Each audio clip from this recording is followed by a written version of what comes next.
बहुत समय पहले की बात है। गौतम बुद्ध का एक शिष्य एक बात को लेकर बहुत दुखी था और उसकी इस परेशानी का कारण यह था कि वह लोगों के द्वारा किए गए अपमान को, उनके द्वारा दिए गए तानों को बर्दाश्त नहीं कर सकता था। जब लोग उसे ताना देते और उसका अपमान करते तो वह उन्हें कुछ भी नहीं कह पाता था, क्योंकि भगवान गौतम बुद्ध ने उसे कहा था कि चाहे परिस्थिति कैसी भी हो, तुम्हें शांत रहना है। जब वह शिष्य कहीं पर भिक्षा लेने के लिए जाता तो वहाँ पर उससे ऐसे ऐसे लोग मिल जाते जो उसका उपहास करते, उसे ताने मारते, उसे अपशब्द कहते। जब वह कहीं भिक्षा देने जाता तो कई बार लोग उसे कहते, इतने बड़े हो गए हो और अभी भी मांग कर खाते हो, तुम्हें शर्म नहीं आती। जब लोग उसे ऐसा कहते तो वो उसे बहुत बुरा लगता। उसका मन करता कि वह पलटकर जवाब दे, लेकिन उसे महात्मा बुद्ध की वह बात याद आ जाती और वह मौन रह जाता। कुछ लोग उसे यह भी कहते कि तुम अपने माँ बाप को छोड़कर इस ढोंगी साधु के साथ क्या कर रहे हो? तुम पागल हो चुके हो, तुम्हारी बुद्धि भ्रष्ट हो चुकी है, तुम अपने जीवन को व्यर्थ में ही गंवा रहे हो, तुम उस बुद्ध की बातों में आकर ये सब कर रहे हो। क्या तुम खुद यह नहीं सोच सकते कि तुम ये क्या कर रहे हो? क्या तुम्हारे पास कोई बुद्धि नहीं है जो तुम दूसरों की बातों में आकर इस तरह भीख मांग रहे हो? भगवान ने तुम्हें दो हाथ पैर दिए हैं, कमा कर क्यों नहीं खाते? उन सब की ऐसी बातें उस शिष्य को बिल्कुल भी अच्छी नहीं लगती थी। वह उनकी बातों का जवाब देना चाहता था, लेकिन वह क्या करे, चाहकर भी वह उनकी बातों का जवाब नहीं दे पाता था, क्योंकि महात्मा बुद्ध ने अपने सभी शिष्यों से कह रखा था, चाहे तुम्हें कोई कुछ भी कहे, लेकिन तुम्हें उनके साथ अच्छे व्यवहार करना है, हमेशा तुम्हें दया दिखानी है, क्रोध नहीं। इसलिए वह शिष्य चुपचाप वहाँ से निकल जाता। लेकिन अगर हमारा कोई अपमान करता है और हम उन्हें कुछ भी नहीं बोलते हैं, कुछ भी नहीं कहते हैं, तो वह अपमान का कड़वा घूंट हमें अंदर ही अंदर खाता रहता है। हम अंदर ही अंदर दुखी होते रहते हैं। यह विचार हमारे अंदर निरंतर चलते रहते हैं कि उसने मुझे ऐसा कहा। विचारों का घमासान युद्ध हमारे भीतर चलता रहता है।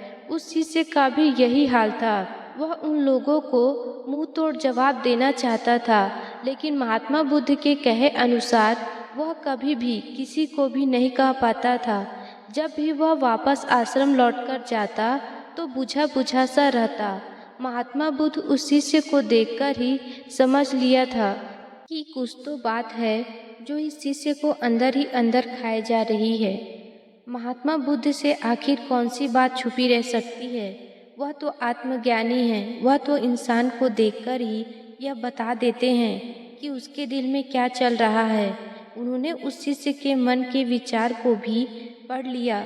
महात्मा बुद्ध अपने सभी शिष्यों को अपने पास बुलाते हैं और उनको एक उपदेश देते हैं और उन सभी शिष्यों से कहते हैं, हमारे विचार बहुत प्रबल होते हैं और यदि हमारे विचार सही हैं, सकारात्मक है, तो यह विचार आपको ऊंचाइयों तक ले जा सकते हैं जहाँ पर तुम जाने की कल्पना करते हो, और यदि तुम्हारे विचार नकारात्मक है तो यह आपको पाताल में भी गिराने में सक्षम है। महात्मा बुद्ध का ये उपदेश सुनकर वो शिष्य मन ही मन कहता है कि गुरुदेव, जो भी आप कह रहे हैं वो सारी बातें बेकार है। असली समस्या क्या है यह तो गुरुदेव को पता भी नहीं है। लोग तो हमें कुछ भी नहीं समझते, हमारा आदर तक नहीं करते, हमारा उपहास करते हैं, हमें भला बुरा कहते हैं, जबकि गुरुदेव तो हमें हमेशा शांत रहने का उपदेश देते हैं। अब शांत रहने से भला क्या हो सकता है? हमारे शांत रहने से क्या वो हमें ताना देना बंद कर देंगे? वो हमें भला बुरा कहना बंद कर देंगे? अगर हम उन्हें कुछ भी नहीं बोलेंगे तो वह और भी ज़्यादा हमारे को भला बुरा कहेंगे। पर गुरुदेव को पता नहीं यह बात क्यों समझ में नहीं आती है। वह शिष्य रोज रोज के तानों से बहुत परेशान व दुखी हो चुका था। उसके मन में यह सवाल आने लगा, शायद उसने भिक्षुक बन के बहुत बड़ी गलती कर दी। वह सोचता है कि आखिर मैं अपने मन की बात किसे बताऊं? मेरे मन की बात को कौन समझेगा। लेकिन उसे यह बात पता नहीं था कि महात्मा बुद्ध का सभी के ऊपर निरंतर ध्यान रहता है और महात्मा बुद्ध को उसकी मन की बातें बखूबी पता थी, उस शिष्य के मन में क्या चल रहा है। एक दिन महात्मा बुद्ध ने उस शिष्य को अपने पास बुलाया और कहा, पुत्र, हमारा मन केवल उन्हीं बातों पर ध्यान देता है जो बातें हमारे दिल पर चोट करती है, हमें कष्ट पहुंचाती है, हमें दुख व तकलीफ देती है। जबकि ऐसे लोग जो हमारे मन को चोट पहुंचा सकते हैं, ऐसे लोगों की संख्या बहुत कम है। और वहीं दूसरी तरफ लोग हमारा साथ देते हैं, हमें प्रोत्साहित करते हैं, हमारे दुख में हमारे साथ खड़े रहते हैं। ऐसे लोगों की संख्या बहुत ज़्यादा है। लेकिन हमारा मन कभी भी इन चीज़ों की तरफ ध्यान नहीं देता है जो हमारे साथ है, और हमारा मन केवल उन्हीं चीज़ों पर ध्यान देता है जो हमें दुख पहुंचाते हैं, जो हमें भला बुरा कहते हैं। महात्मा बुद्ध की बात सुनकर वो शिष्य मन ही मन सोचने लगा, यह तो बुद्ध हैं, इन्हें क्या पता हम पर क्या बीत रही है। जब भी हम भिक्षा मांगने जाते हैं तो लोग हमें भला बुरा कहते हैं, हमारा अनादर करते हैं, हमारा उपहास उड़ाते हैं। ये सब बातें भला इन्हें कैसे पता चलेगी। और जब कोई हमें अपशब्द कहता है तो हमें क्रोध आता है, तो क्या हमें क्रोध नहीं आएगा? उनका जवाब नहीं देना चाहिए। मैं तो सम्मान पाने के लिए भिक्षुक बना था, लेकिन मुझे क्या पता था कि मुझे सम्मान से ज़्यादा अपमान झेलना पड़ेगा, लोगों के ताने सुनने पड़ेंगे। जब यह सारी बातें वो शिष्य अपने मन में सोच रहा था, तब महात्मा बुद्ध उसके मन में चल रही सारी बातों को पढ़ रहे थे। वह समझ चुके थे कि उसके मन में क्या चल रहा है। फिर एक दिन महात्मा बुद्ध ने उस शिष्य को अपने पास बुलाया और उससे कहा कि पुत्र, आज मैं तुम्हारे साथ भिक्षा मांगने चलूँगा। महात्मा बुद्ध की यह बात सुनकर वह शिष्य बहुत प्रसन्न हुआ। वो सोचने लगा, यदि गुरुदेव मेरे साथ चलेंगे तो लोग मेरा सम्मान अपने आप ही करेंगे, और जिस सम्मान के लिए मैं भिक्षुक बना था वह सम्मान आज मुझे मिल भी जाएगा। इसलिए वह महात्मा बुद्ध के साथ जाने के लिए तैयार हो जाता है। और फिर महात्मा बुद्ध और वह शिष्य दोनों भिक्षा लेने के लिए एक नगर में निकल जाते हैं। जब वह नगर में पहुंचते हैं तो सभी लोगों ने उनका आदर सत्कार किया, सभी लोगों ने उनको भिक्षा दी, सभी ने उनके साथ प्रेम पूर्वक व्यवहार किया, सभी लोगों ने उनके साथ बहुत ही अच्छे तरीके से बात की। ये सब देखकर वह शिष्य सोचता है, देखा, जैसा मैंने सोचा था बिल्कुल वैसा हुआ। क्योंकि महात्मा बुद्ध एक राजा के पुत्र हैं, इसलिए लोग इनका आदर सत्कार करते हैं, इनको सम्मान देते हैं। जबकि लोग हमारा अपमान करते हैं, हमें अपशब्द कहते हैं।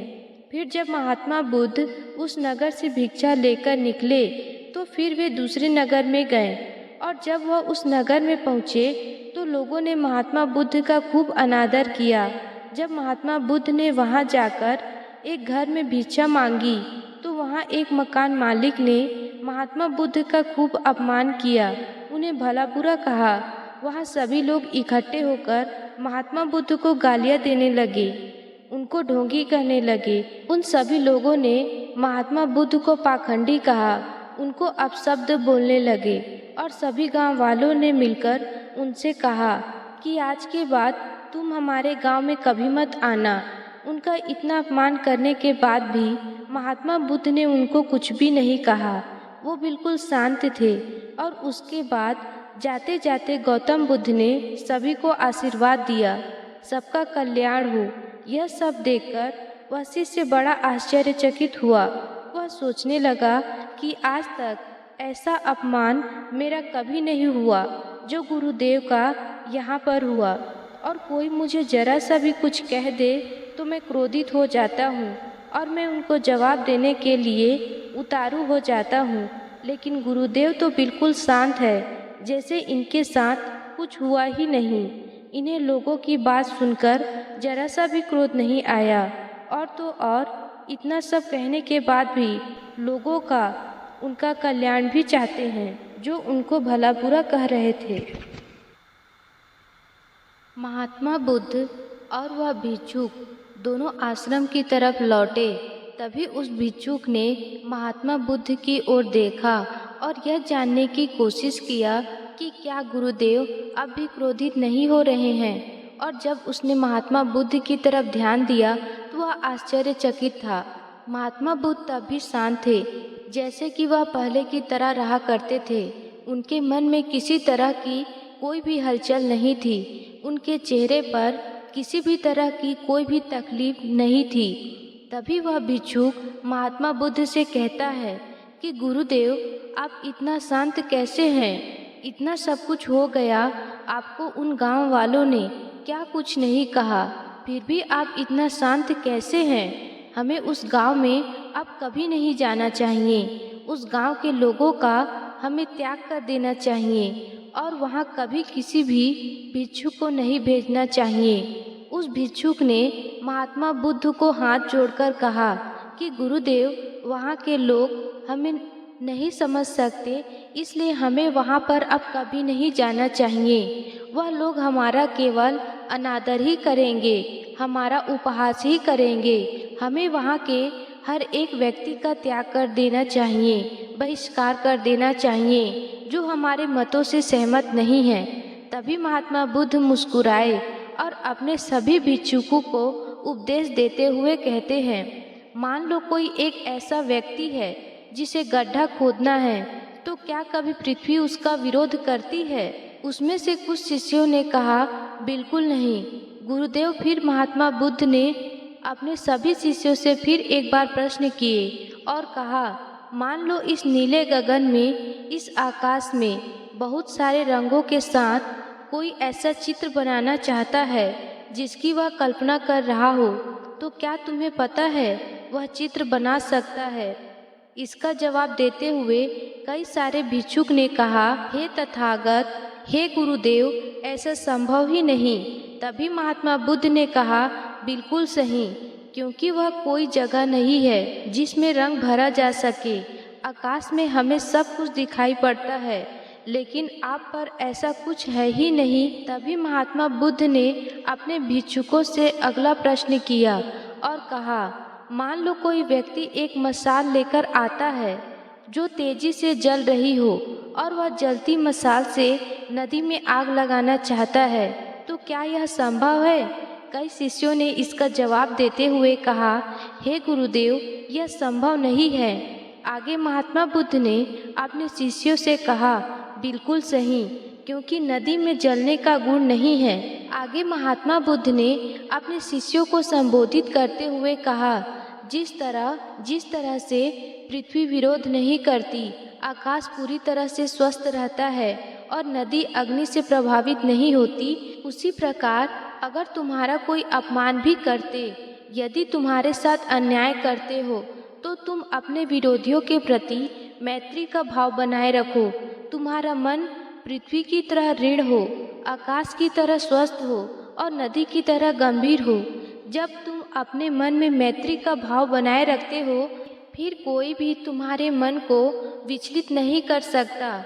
फिर चाहे परिस्थितियाँ कैसी भी हो, फिर चाहे तुम्हें कोई अपशब्द क्यों न कहे, फिर चाहे तुम्हारा कोई अपमान ही क्यों न कर दे, और तुम्हारा मन कभी विचलित नहीं होगा। भले ही तुम्हारे विरोधी थक जाए, लेकिन तुम्हारा मन शांत रहेगा। उन सभी शिष्यों को महात्मा बुद्ध की यह बात समझ में आ गई। सभी शिष्यों ने इस पर ध्यान दिया, अपने अंदर करुणा और मैत्री का भाव उत्पन्न किया, इस पर अभ्यास किया। महात्मा बुद्ध ने यह बात अपने शिष्यों से कही थी, लेकिन क्या यह बात आज के जीवन में हमारे लिए सही है या नहीं, इसे समझना बहुत आवश्यक है, क्योंकि अधिकांश लोगों को यह बात समझ में नहीं आई होगी कि आखिर महात्मा बुद्ध क्यों कहते हैं कि हमारे साथ यदि कोई अन्याय भी करे, हमें उसके साथ मैत्री और करुणा का संबंध रखना चाहिए। वास्तविकता तो यह है, महात्मा बुद्ध हमें यह समझाने की कोशिश कर रहे हैं कि हमारा मन बड़ा प्रबल होता है और विचार अत्यधिक प्रबल होते हैं, जो हमें बेकार की बातों में उलझा कर रखते हैं, हमें समस्या दिखाते हैं, तकलीफ़ें दिखाते हैं, परेशानियां दिखाते हैं और हम कभी भी समझ नहीं पाते, जबकि कभी कभी समस्याएं होती तक नहीं, लेकिन हम उसे समस्या बना लेते हैं, लड़ना झगड़ना चाहते हैं, दूसरों को नीचा दिखाना चाहते हैं। आप एक बार के लिए शांत मन से यह सोचिए, जब कोई व्यक्ति आपको अपशब्द कहता है या कोई बुरी बात कह देता है, तो आप उसे पकड़कर बैठना नहीं चाहते, तब आप नहीं सोचते तो आप उसे पकड़कर बैठना नहीं चाहते, तब आप नहीं सोचते उस व्यक्ति ने कहा है क्या, वह सच है क्या, वास्तविकता में हमारे अंदर ऐसी कोई कमी है, कोई गलती हम कर रहे हैं जिसे हम सुधार सकते हैं, बल्कि आप तो यह सोचने लग जाते हैं कि किस तरह से हम उसे गलत साबित करें, उसे नीचा दिखा दें, ताकि हमारा मान सम्मान और बढ़ सके। आपका सारा ध्यान, सारी कोशिशें केवल उस एक व्यक्ति को गलत साबित करने के लिए लगा देते हैं, जबकि वहीं पर दूसरे व्यक्ति जो उनसे कहीं ज़्यादा अच्छे हैं, जो आपको अच्छा कहते हैं, आपका सम्मान करते हैं, लेकिन आपका ध्यान उन पर नहीं जाता होगा। आप अपना सारा जीवन कुछ पाने के लिए लगा देते हैं, उसी के लिए भागदौड़ करते हैं, लेकिन क्या आप पाना चाहते हैं, इस बात का पता तो आपको अभी तक नहीं होगा। और इसका केवल एकमात्र कारण है, और वह है आपका मन, क्योंकि आपका मन शांत नहीं है, जो हमेशा कुछ न कुछ आपसे कहता रहता है, आपको बहकाता रहता है, आपसे तरह तरह की बातें बनाता रहता है, आपके मन को व्यस्त रखता है और चाहता है कि आप केवल उसके बारे में सोचें। वह जो आपको कह रहा है, जो दिखा रहा है, केवल वह देखे। यह आपको कभी भी यह नहीं सोचने देता कि यह दुनिया हमने जितनी सोची है उससे अधिक सुंदर है, या फिर आपकी जो समस्याएं हैं, जो भी तकलीफ़ें हैं, उसका समाधान शांति भी हो सकती है। लेकिन हम हमेशा से दूसरों पर निर्भर रहते हैं। हम अपनी समस्याओं के लिए किसी ऐसे व्यक्ति की तलाश में लगे रहते हैं जो हमारी समस्या का समाधान कर सके, हमारे मुश्किलों का हमें हल दे सके और हमारे जीवन में कोई समस्या उत्पन्न ही ना हो। लेकिन अपने आप से एक सच जरूर कहना चाहिए, क्या वास्तविकता में ऐसा कोई व्यक्ति आपको आज तक मिला है? क्या किसी ऐसे व्यक्ति को आज तक आप ढूंढ सके हैं? आपने अपने आसपास, अपने समाज में यह तो देखा ही होगा, हर एक व्यक्ति अपनी समस्याओं से जूझ रहे हैं, हल निकालने का प्रयास कर रहे हैं। कोई भी ऐसा व्यक्ति नहीं मिलेगा जिसके जीवन में कोई समस्या ना हो। यदि आपको सच में आपकी समस्याओं का हल चाहिए, आपको अपने मन को शांत रखना होगा। आप किसी भी समस्या का समाधान कर सकेंगे, क्योंकि जो व्यक्ति शांत है, अमन जिसका मन पूरी तरह से शांत है, वह इस बात को जानता है कि समस्याओं का कोई अंत नहीं है और यह समस्या ही हमें जीवन में दृढ़ संकल्पित बनाती है, हमें मजबूत बनाती है, जिससे हम अपने आने वाले समय को और बेहतर बना सकते हैं। इसलिए इन्हें जीवन में बुरी नज़रिए से ना देखें। जितने ही समस्याओं का सामना करेंगे, तकलीफ़ों का हल निकालेंगे, उतना ही आप और समृद्ध होते जाएंगे। अपने जीवन को और बेहतर बनाते जाएंगे। यह हमारा जीवन उससे भरा है, इसे शांत मन से सुलझा सकते हैं, क्योंकि हमारा शांत मन वीर और सरल होता है, और एक सरल मन हमेशा स्त्री की ओर आगे बढ़ाता है, और वह जानता है करुणा और मैत्री से ही मन के जीवन के उद्देश्यों को पाया जा सकता है। करुणा और मैत्री से ही सुखपूर्ण जीवन व जीवन के उद्देश्यों को पाया जा सकता है जिन्हें हम पाना चाहते हैं। लेकिन आप यदि उनमें से हैं, समस्याओं को पीछे छोड़कर भागना चाहते हैं, जो उन तकलीफ़ों से पीछा छुड़ाना चाहते हैं, आपके जीवन में समस्या हमेशा से बनी रहेगी और आप कभी भी उनसे पीछा नहीं छुड़ा सकेंगे। समस्याएं, परेशानियां हमारे लिए एक सीढ़ी की तरह काम करती है, जो हमें एक ही स्तर से दूसरे स्तर तक ले जाना चाहती है। फ़र्क इतना है कि हम इन्हें गलत नज़रिए से देखते हैं, इन्हें समझने की, जानने की कोशिश नहीं करते हैं, जिस कारण हम इसी में उलझे रह जाते हैं। खुद ही हम अपने आने वाले स्तरों को और मुश्किलों को बढ़ाते चले जाते हैं।